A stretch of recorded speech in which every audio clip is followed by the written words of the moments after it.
Nasomye ijambo rirambwira ngo iyo Yesu aje ibyatwikoreye tuzatubyika. Uburiri bwikoreye umurwayi imyaka 38. Yesu ahageze ambwa ati uburiri bwakwikoreye nawe urabwikorera. Kubusiga aho ngaho byari byoroshye, kumukiza ugasiga amata byari byoroshye, ariko Yesu avuga ngo aya mateka yakwikoreye imyaka yose nawe gira gute yikorere. Bwana asifiwe sana. Nawe ikora aya mateka yagize gute yakwikoreye. Yesu ibyatwikoreye nikwe tubyikoreye, ibyadusumbuwe nikwe tubisumbuwa, ibyatugiye hejuru nikwe tubigenda hejuru. Yesu ashimwe cyane.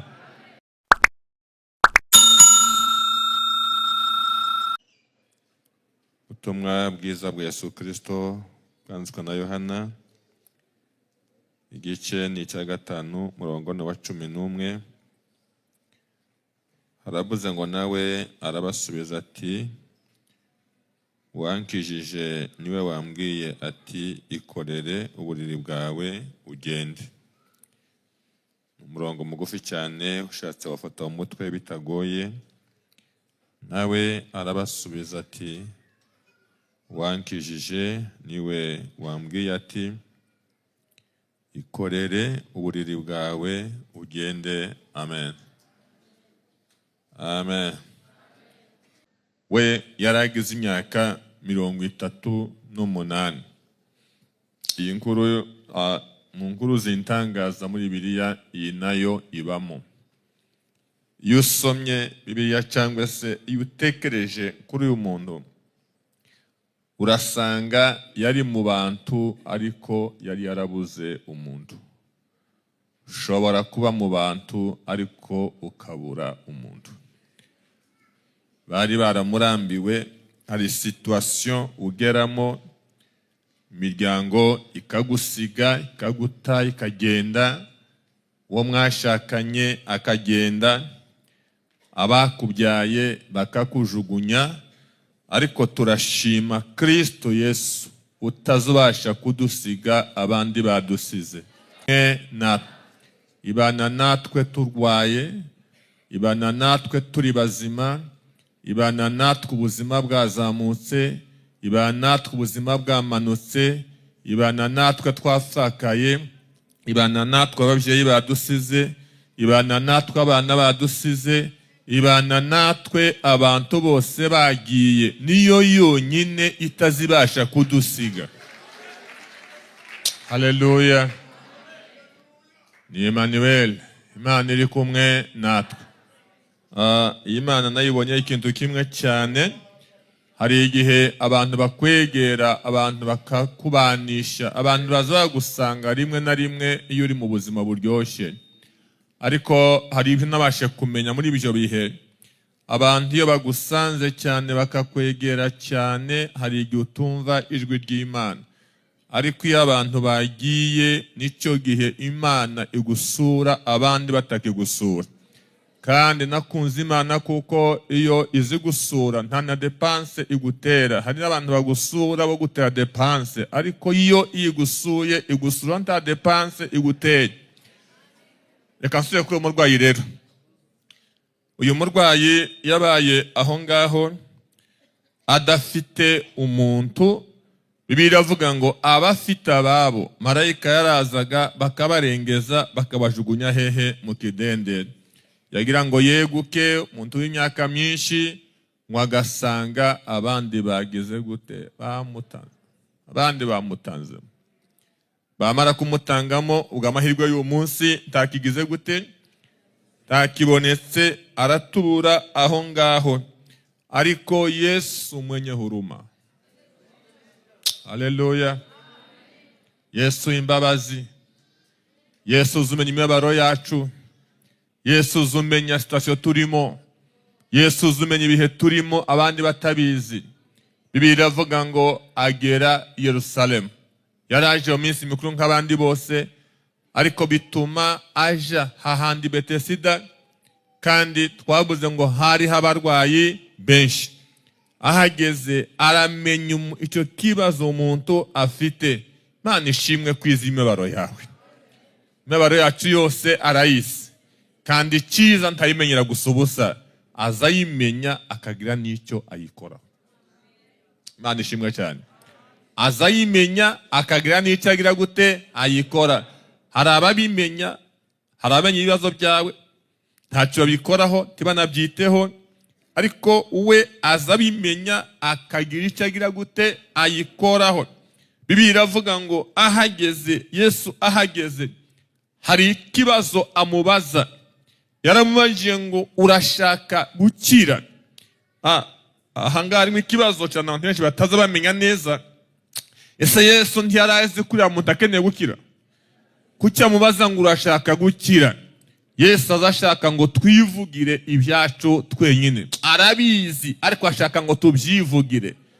Amaze kumaza icyo kibazo, umva icyo umurwayi asubiza. Aramubwira ngo nsingire umuntu. Sina muto. Nta muntu ngira. Urambwira ngo ndashaka gukira, simfite uwo kunjugunya hehe mu kidendezi. Ntakira gute? Nta muntu mfite. Igihe udafite umuntu, Yesu arahari. Ushobora kubura umuntu, ariko Yesu arahari. Haleluya. Ushobora kubura umuntu, ariko ntiwabe Yesu. Uzabura abantu tukazabure Yesu. Uzabura abantu tukazabure Yesu. Uzabura abantu tukazabure Yesu. Iyo Yesu ahari arahagije. Iyo abantu bahari ntacyo banakumarira, ariko ntukazabure iki? Yesu. Uyu murwayi yari azi ko formula ari imwe, ni ukuja hehe mu kidendezi. Ku murongo wa 8 Yesu aramubwira ati nubwo udafite abantu, ariko naje. Naje. Yewe naje. Ikorere uburiri bwawe ugende. Ako kanya imbaraga zimuzamo. Reka mbabwire mu byo nkundira Yesu byinshi, nuko ijambo rya Yesu rito rigufi rikemura ibibazo byagutwaye imyaka n'imyaka. Nyuma y'imyaka 38, ijambo rigufi ikorere uburiri bwawe ugende. Icyo kibazo cy'imyaka 40 kirakemuka. Yesu aracyafite jambo agategeka ibyagutwaye, ibyakuremereye, ibyagutwaye imyaka. Yesu abikemura mu minota itageze 2, mu masegonda. Umuntu wari ugize iyo myaka yose, Bibiliya iravuga ngo ahita ahaguruka, imbaraga zimuzamo, aragenda. Ariko mu kugenda kwe haravuka ikibazo. Bibiliya iravuga ngo wari umunsi w'isabato. Abantu babona yikoreye uburiri bwe, matora ye, ari kugenda. Ikibazo kiba kiravutse. Batari ko se byagenze gute ngo wikorere uburi ku munsi w'isabato? Umuntu n'umuntu ntibarebye imyaka agize arwaye, ahubwo barebye isabato. Barebye isabato. Ahubwo ati yo Imana ishimwe di, wari ugize ya myaka yose urwaye? Wikorera uburiri gute ku munsi w'isabato? Ariko uyu muntu arasubiza neza, aratanga ubuhamya neza. Ahubwo ati iby'isabato ntimubimbaze, uwankijije. Hari uwankijije, hari uwankijije, kandi yarazi ko ari isabato, ariko yarenze isabato angirira imbabazi. Ntabwo mwangiriye. Hari Yesu urenga amategeko, hari Yesu urenga ibitekerezo by'abantu. Haleluya. Wankijije.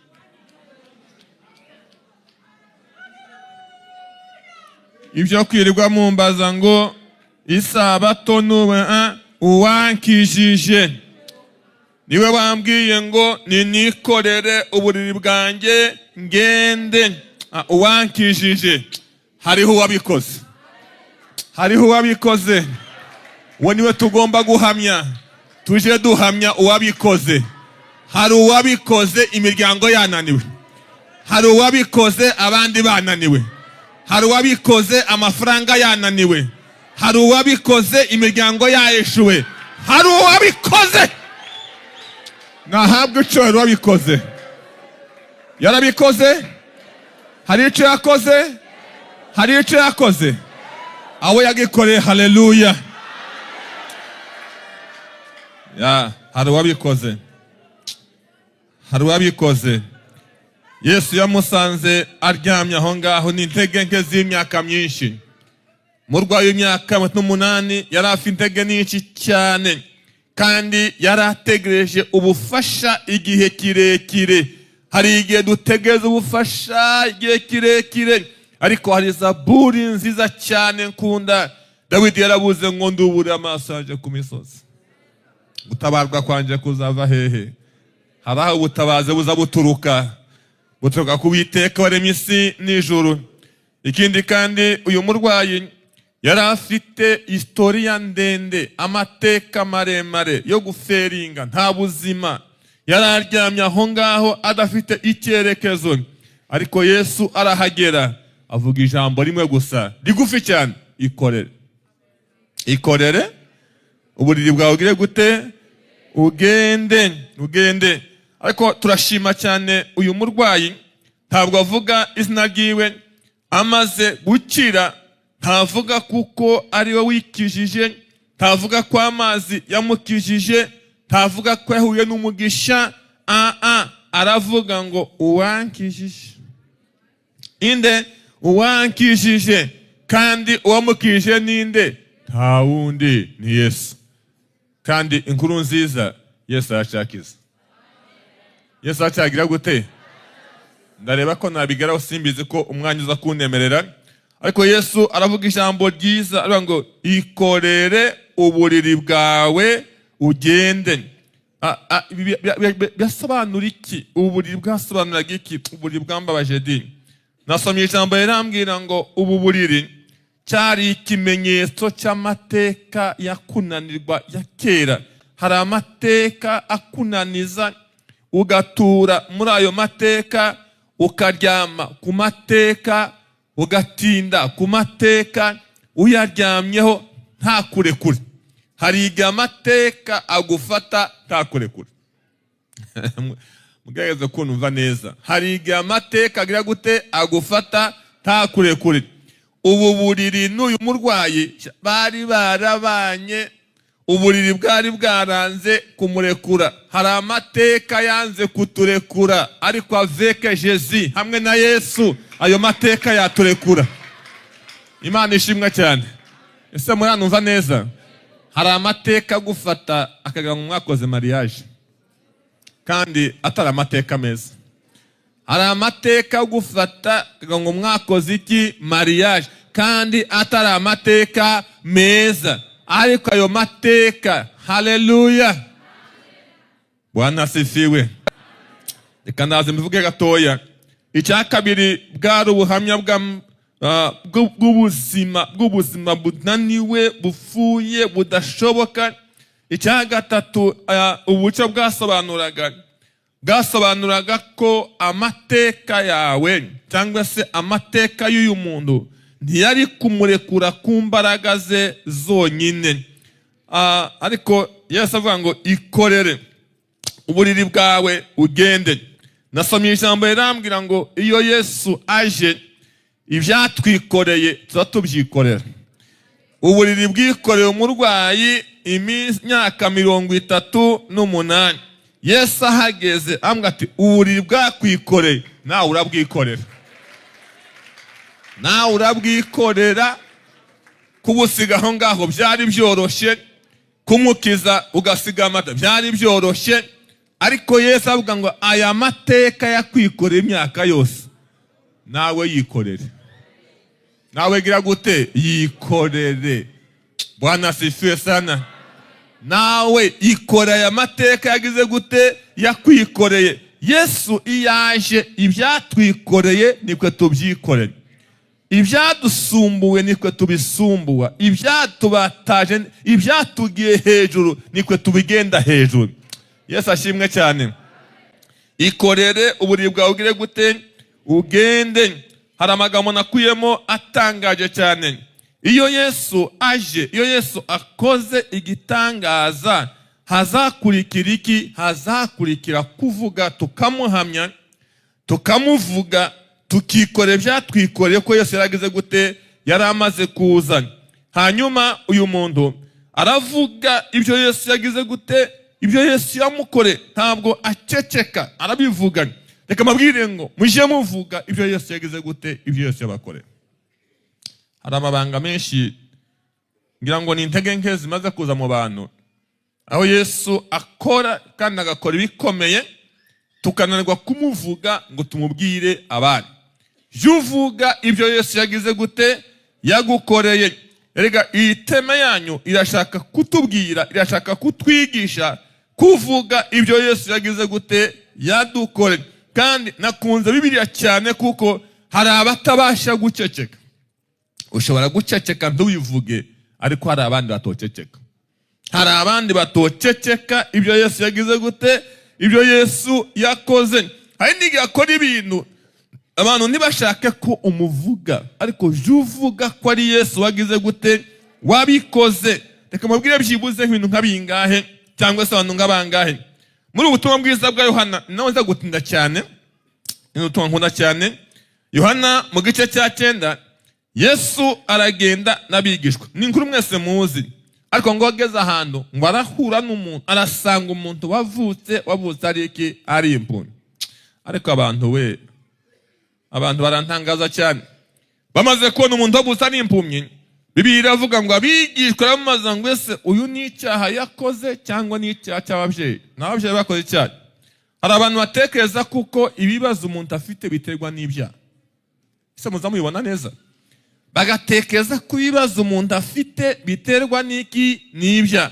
Bakibagirwa ko nabo twita bafite umugisha muri iki gihe nibo bafite ibyaha pire hejuru y'ibindi byaha.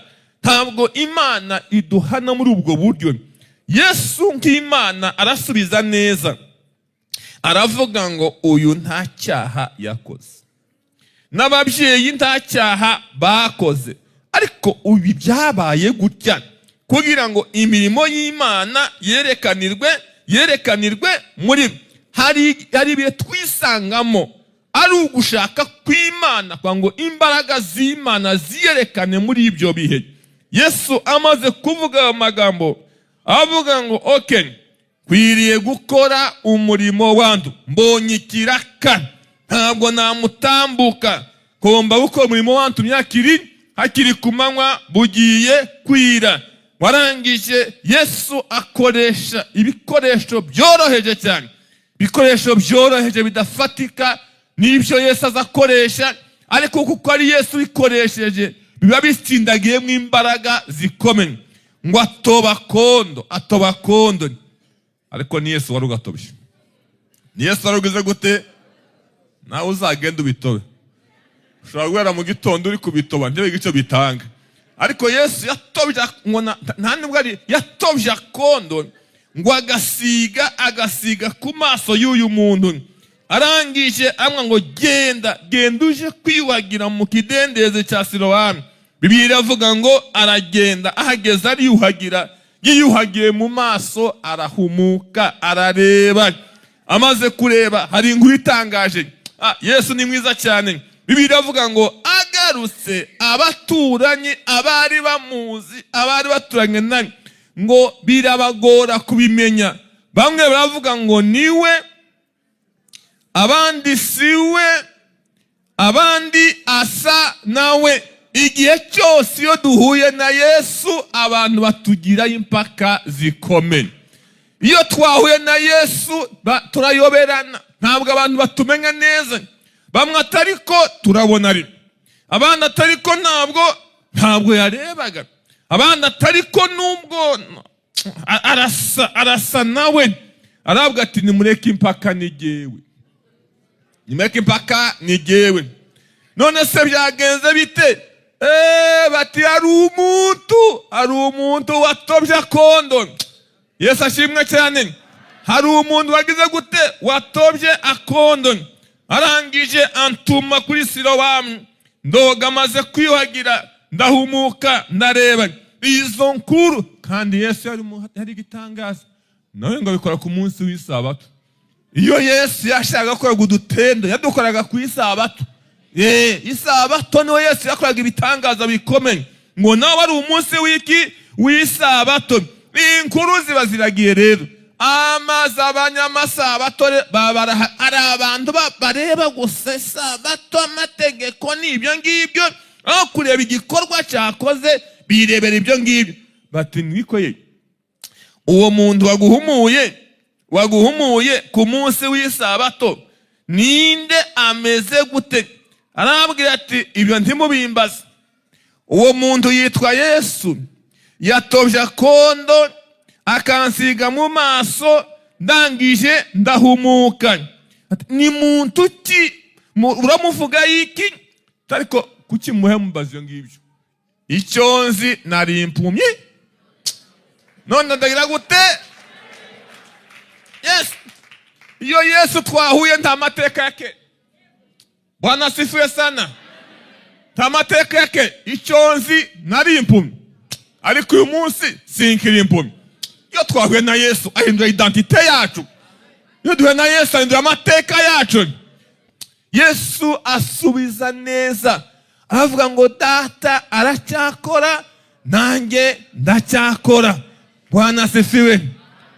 Yesu aracyakora. Data aracyakora. Data aracyakora. Na Yesu aracyakora. Imana ihabwe icyubahiro. Data aracyarimo akora, na Yesu aracyarimo akora. Akazi karakomeje, kandi akazi si ikindi. Bwana asifiwe. Akoresha ijambo rikarema amateka, yohereza ijambo rikazana ibikorwa. Ntabwo Yesu avuga amagambo y'imfabusha, avuga ijambo rizana ibikorwa. Imana iguhereza umugisha. Imana ibahereza umugisha. Imana ibahereza umugisha. Nuko dusenga Imana.